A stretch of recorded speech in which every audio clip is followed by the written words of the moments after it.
എറണാകുളം മഹാരാജാസ് കോളേജിൽ SFI unit സെക്രട്ടറിയെ കുത്തിക്കൊലപ്പെടുത്താൻ ശ്രമം. യൂണിറ്റ് സെക്രട്ടറി നാസർ അബ്ദുറഹ്മാനാണ് കുത്തേറ്റത്. അബ്ദുറഹ്മാനെ കൊച്ചിയിലെ സ്വകാര്യ ആശുപത്രിയിൽ പ്രവേശിപ്പിച്ചു. ഇന്ന് പുലർച്ചെയായിരുന്നു ആക്രമണം. ഫ്രറ്റേണിറ്റി KSU പ്രവർത്തകരാണ് കൊലശ്രമം നടത്തിയത്. MG നാടകോത്സവത്തിന്റെ ഭാഗമായി ക്യാമ്പസിനകത്ത് നടക്കുന്ന നാടക പരിശീലനത്തിന്റെ സംഘാടക ചുമതലയുടെ ഭാഗമായി അബ്ദുറഹ്മാനും SFI പ്രവർത്തകരും ക്യാമ്പസിലുണ്ടായിരുന്നു. ഇതിനിടെയാണ് ക്യാമ്പസിലെത്തിയ ഫ്രറ്റേണിറ്റി KSU നേതാക്കളുടെ നേതൃത്വത്തിൽ അക്രമി സംഘം SFI പ്രവർത്തകരെ ആക്രമിച്ചത്. കത്തി, ബിയർ കുപ്പി, വടി എന്നിവ ഉപയോഗിച്ചായിരുന്നു ആക്രമണം. ആക്രമണത്തിൽ അബ്ദുറഹ്മാന്റെ വയറിനും കൈകാലുകൾക്കും കുത്തേറ്റു. യൂണിറ്റ് കമ്മിറ്റി അംഗം അശ്വതിക്കും പരിക്കേറ്റു. പരിക്കേറ്റവരെ എറണാകുളം ജനറൽ ആശുപത്രിയിൽ പ്രവേശിപ്പിച്ചു. കഴിഞ്ഞ ദിവസം ടൂറിസം ക്ലബിന്റെ നേതൃത്വത്തിൽ വിനോദയാത്രയ്ക്ക് പോയപ്പോഴും ഫ്രറ്റേണിറ്റി നേതാവിന്റെ നേതൃത്വത്തിൽ യാത്രാ സംഘത്തിലെ SFI പ്രവർത്തകരെ ആക്രമിച്ചിരുന്നു. കൂടാതെ ക്യാമ്പസിൽ ബുധനാഴ്ച ഉച്ചയ്ക്ക് ഫ്രറ്റേണിറ്റി പ്രവർത്തകൻ ഭിന്നശേഷിക്കാരനായ അധ്യാപകനെ ആക്രമിക്കുന്ന സംഭവവും ഉണ്ടായി. News desk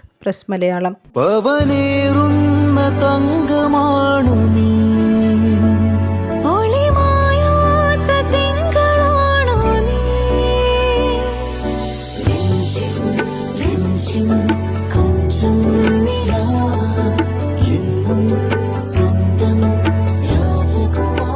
Be a Rajakumari.